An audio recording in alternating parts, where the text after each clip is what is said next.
Assalamualaikum warahmatullahi wabarakatuh. Perkenalkan, nama saya Alvina Salma Putri dari Fakultas Ekonomi dan Bisnis, kelas Manajemen N.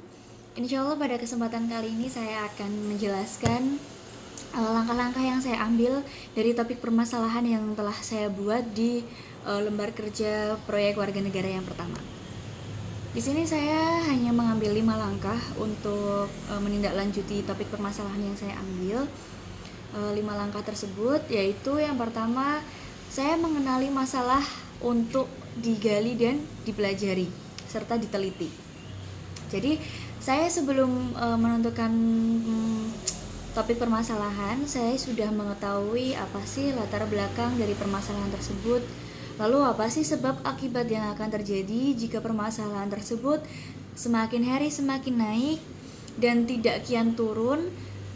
Dan juga dari pemerintah pun belum ada tindak lanjut dengan permasalahan tersebut, sehingga yang kena imbasnya adalah warga masyarakat yang memang benar-benar membutuhkan dari segi ekonomi. Dan progres ini sudah saya kerjakan 100%.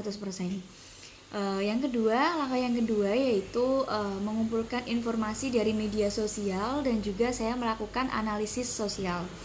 Karena topik permasalahan yang saya ambil ini juga terjadi di lingkungan tempat tinggal saya, sehingga saya tertarik untuk mengambil topik permasalahan tersebut. Dari langkah yang kedua ini, saya mengumpulkan bahan untuk diteliti lebih lanjut dan menganalisis kejadian yang ada di lingkungan masyarakat saya. Yaitu saya mengambil dari media sosial seperti Google, dan juga saya menganalisis seberapa banyak warga masyarakat yang terkena imbas dari penyalahgunaan dana tersebut, seperti itu. Dan progres ini sudah saya kerjakan 75%. Untuk yang selanjutnya, langkah yang ketiga yaitu membahas relevansinya terhadap pendidikan Pancasila. Ya, maksudnya adalah saya menyamakan topik permasalahan yang saya ambil itu dengan pendidikan Pancasila yang telah diajarkan dari awal pertemuan hingga pertemuan terakhir. Dan juga saya merelevansi apakah ini topik permasalahan yang saya ambil itu tidak sama dengan materi yang mana, begitu. Tapi saya mengira ini lebih menonjol kepada penyalahgunaan nilai-nilai dari Pancasila, gitu. Dan progres ini sudah saya kerjakan 100%. Untuk langkah yang keempat yaitu pengembangan masalah dengan mengembangkan kebijakan yang ada atau kebijakan publik.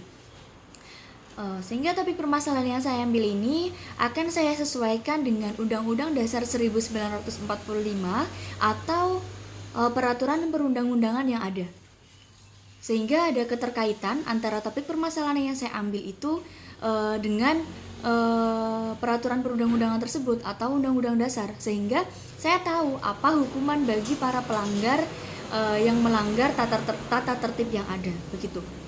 Dan untuk langkah ini progresnya sudah 80%. Dan untuk langkah yang terakhir yaitu langkah yang kelima, saya merencanakan tindakan yang dilaksanakan. Apa itu? Saya akan mengukur seberapa lama kejadian ini akan terjadi. Jadi apakah untuk 1 bulan ke depan, 2 bulan ke depan, dan seberapa lama dari pemerintah itu memberikan bantuan kepada masyarakat-masyarakat yang memang membutuhkan.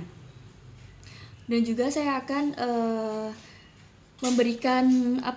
akan menganalisis seberapa banyak orang-orang yang korupsi dengan bantuan tersebut, dan juga seberapa banyak perangkat desa yang menyalahgunakan jabatan mereka untuk memberikan bantuan-bantuan ini secara tidak adil dan tidak merata. Dan progres untuk langkah kelima ini saya sudah melakukan penelitian dan progresnya sudah 50%.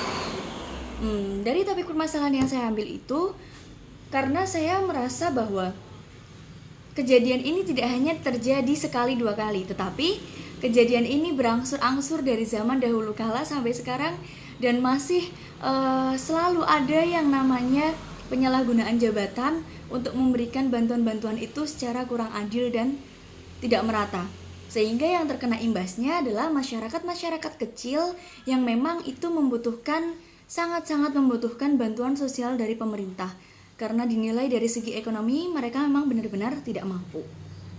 Oke, hanya sekian yang dapat saya sampaikan untuk lembar kerja proyek warga negara yang ketiga ini mengenai langkah-langkah yang saya ambil. Terima kasih atas perhatiannya. Saya mohon maaf apabila ada kata-kata dan kalimat dari yang saya ucapkan itu ada yang salah atau tidak dimengerti.